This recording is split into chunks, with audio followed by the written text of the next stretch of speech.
So these, yes, finally, are the Fanatec Podium pedals, and they're the company's newest and greatest flagship pedal set yet.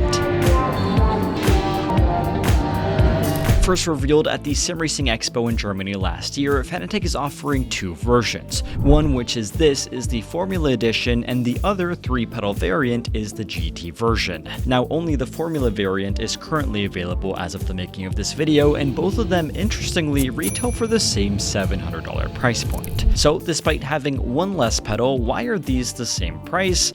Well, mainly because of this. Featuring full real carbon pedal faces and integrated heel plates on both pedals, and being genuinely massive in a way that my camera doesn't even do justice, these Formula pedals have a lot going on for them, but at the same time, a lot to prove. Real quick, this video was made possible by ModdedSim's new lineup of custom sim racing mats. If you have a sim rig and want to give it a professional, cohesive feel, these mats do exactly that while also reducing loud vibrations, protecting your carpet or floor, and more than anything, looking absolutely awesome. So with a variety of different designs, universal sizing to fit all rigs, and free shipping anywhere in North America and Europe, make sure to learn more at www.moddedsim.com. Alright, starting off, the box that this thing comes in is massive, and I was super confused as to why until I actually opened them, and you can hear my genuine first reaction. Whoa. So what I'll start by saying is that yes, these are very expensive, but you are also getting that premium experience, look, and feel, something that Fanatec does so well. Now as for compatibility, using the included control box, thankfully these can be plugged in via USB to your computer, or they can also connect straight to a Fanatec wheelbase. This also means that yes, these are console compatible if used with a console compatible Fanatec wheelbase, and I'll talk more about that later. Now something that isn't included here, and most certainly will be controversial, is the optional mounting plate. Sold separately for a pretty outrageous $200, the pedal plate is made from a single piece of extruded aluminum and does have a few clever design choices. You get integrated slidable T-nuts along with markings that show the recommended mounting positions of your pedals, while kind of looking like a football field. Now that said, I personally wouldn't recommend buying this. In my opinion, it's overpriced, and with the Formula Edition pedals specifically, it really isn't necessary. That's because, well, unlike the GT pedals, these already come with their own integrated carbon heel cups, and each pedal can also be independently hard mounted directly to your cockpit. And for those wondering, yes, you can even invert these if your rig supports it. So now with that out of the way, let's start by going over the throttle. Massive in size and similar to the brake in terms of looks, there's no denying the tremendous build quality here. It's made of die-cast and CNC machined aluminum, it features subtle gold accents, extremely smooth ball bearings, and of course the carbon fiber. Now these pedal faces are height adjustable and are quite comfortable underfoot. They're plenty big, they're perfect if using it with shoes, but also a little bit slippery with socks. Now for this reason, grip tape is included, but I didn't really want to add it as it takes away from the awesome look of the carbon fiber itself. Now in terms of adjustability, what Fanatec did here is also pretty clever. For starters, you can adjust the resting angle of the entire pedal, but more importantly here on the back, and without needing any tools, you can also independently adjust the overall pedal travel and the preload. Now the differences between the two extremes to me wasn't hugely noticeable, but being able to do this on the fly is a positive, and as is its overall performance. Now, a part of the reason that I said that the differences weren't massively noticeable is actually because it's done by design. According to Fanatec, they deliberately make the throttle feel stiffer than normal, since with a higher resistance, you can provide better modulation and consistency. Now, the downside here is that you actually can't make the throttle any lighter than Fanatec wants you to, as no softer spring or anything like that is included. So that said, taking it out on track, the throttle felt responsive, smooth, and precise, and the resistance range did actually feel fine to me, and I suppose to most people as well. So once I had the settings where I wanted it, it was easy to modulate and felt natural in the right way. Like I usually say, it's hard to mess up a throttle, and Fanatec definitely hasn't done that here. The Hall effect sensor feels dependable and consistent, and the pedal itself performed exactly how a high-end throttle should. Now my only real complaints are more on the durability and adjustment side. This is because, well, for starters, the finish of them does seem a little delicate, with it being prone to scratching, and more importantly, while making adjustments on the ankle, for the first time that I can remember on a sim racing product, I actually stripped one of the bolts with very little force. And it wasn't just a one-off issue, because the same thing happened again on the other pedal.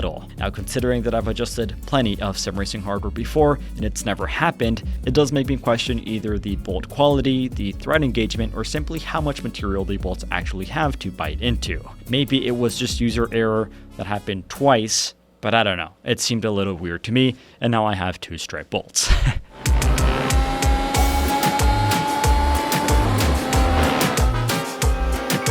Okay, now moving on to the brake, there is lots to say about it here, but I'll immediately start by saying that out on track, once I fine-tuned it to my preferences, it did feel really good.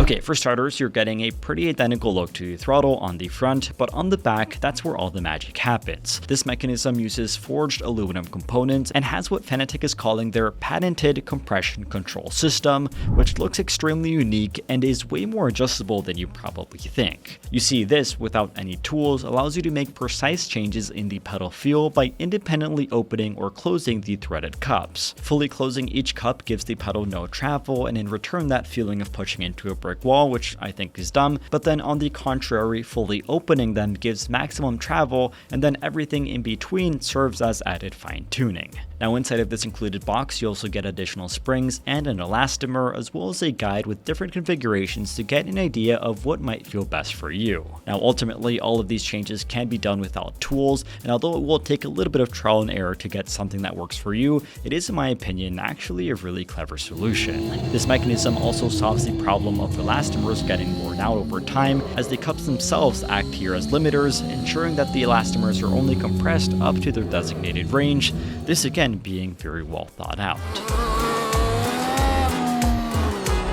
Now, one thing, however, that is controversial about these pedals is the fact that, well, after so many years of waiting, all we're getting at this $700 price tag is a load cell on the brake. Now, it is one that admittedly feels great and is rated for over 200 kilograms of force, but at the same time, it is still just a load cell in a market where haptics and active pedals are the new flagship thing. Now, those of you who have been paying close attention may have noticed these mounting points for haptic motors on the top of both pedal arms, and these can mount third-party options or some that Fanatec will be releasing in the future, but unfortunately at an added cost. Now, regardless of that, taking this pedal out on track, like I said, it does feel really good. After tinkering, I was able to get a brake feel that was firm, controlled, and confidence-inspiring to me. There was enough movement to understand what my foot was doing, but not so much that it started to feel vague or soft. That made it easy for me to build pressure smoothly, hold a consistent braking point, and trail off the brake without feeling like I was guessing.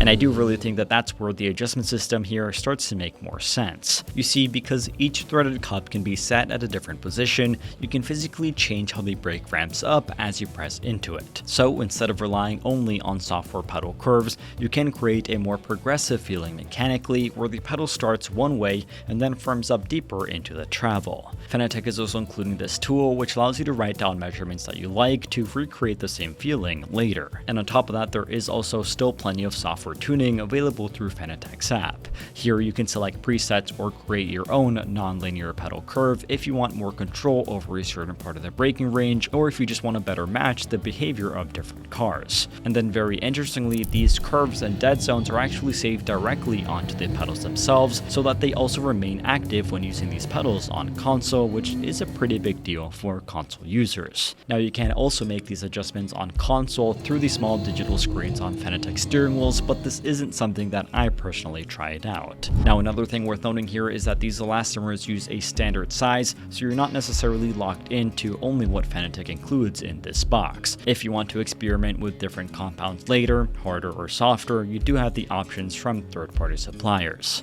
Now, obviously, most people probably won't go that far, but for a flagship pedal set, having that extra room to fine-tune is exactly the sort of thing that I want to see. What I also appreciated is that this pedal didn't feel artificial or overly complicated once I was driving. I made the adjustments, I found the setup that worked for me, and then it kind of disappeared in a good way. I wasn't thinking about the pedal itself, I was just braking. The only thing here that I did notice is a very subtle amount of side-to-side flex on the brake itself.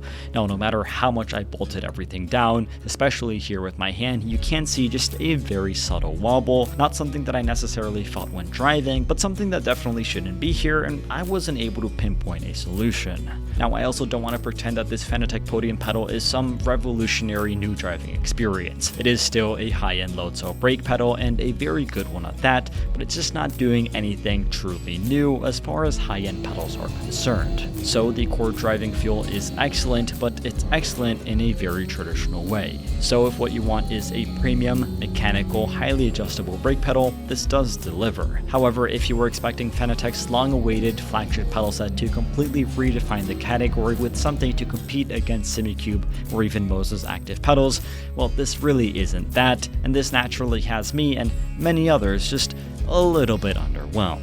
So in conclusion, the Fanatec Podium pedals are really interesting to me because they are both extremely impressive and kind of disappointing at the same time. You see, on one hand, the build quality, the presentation, materials, adjustability, and overall driving feel are genuinely high-end. The throttle is smooth and consistent, the brake feels excellent once dialed in, and the toolless mechanical adjustment system is awesome. I also really like that these work on console when paired with the right Fanatec hardware, because that is still one of Fanatec's biggest advantages. But also on the other hand, these are $700 pedals, or $900 if you add the optional pedal plate.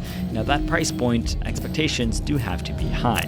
The Formula Edition ultimately looks incredible, but you are still only getting 2 pedals, no clutch, no included haptics, no active pedal technology, and a few small issues are here that I really didn't expect. Now, none of these completely ruin the experience, but they do take away from the otherwise premium feel. And so that's really where I land with this product. These are not bad pedals, in fact they're actually really good, but they are entering a market that has become a lot more competitive and cutthroat. High-end load cell pedals are everywhere now, haptics are becoming more common, and active pedals are starting to redefine what flagship can actually mean. So while the Podium pedals finally give Fanatec users the premium pedal set that they've been waiting for, I unfortunately don't think that they've completely moved the category forward like many were hoping. Now, if you are already deep in the Fanatec ecosystem, and especially if you care about that console compatibility, these do make a lot of sense. But if you are on PC and simply want the absolute best value, the most complete feature set, or something that's just next gen, well, these become harder to call a no-brainer. They are premium, they are capable, and they are the best pedals that Fanatec has ever made.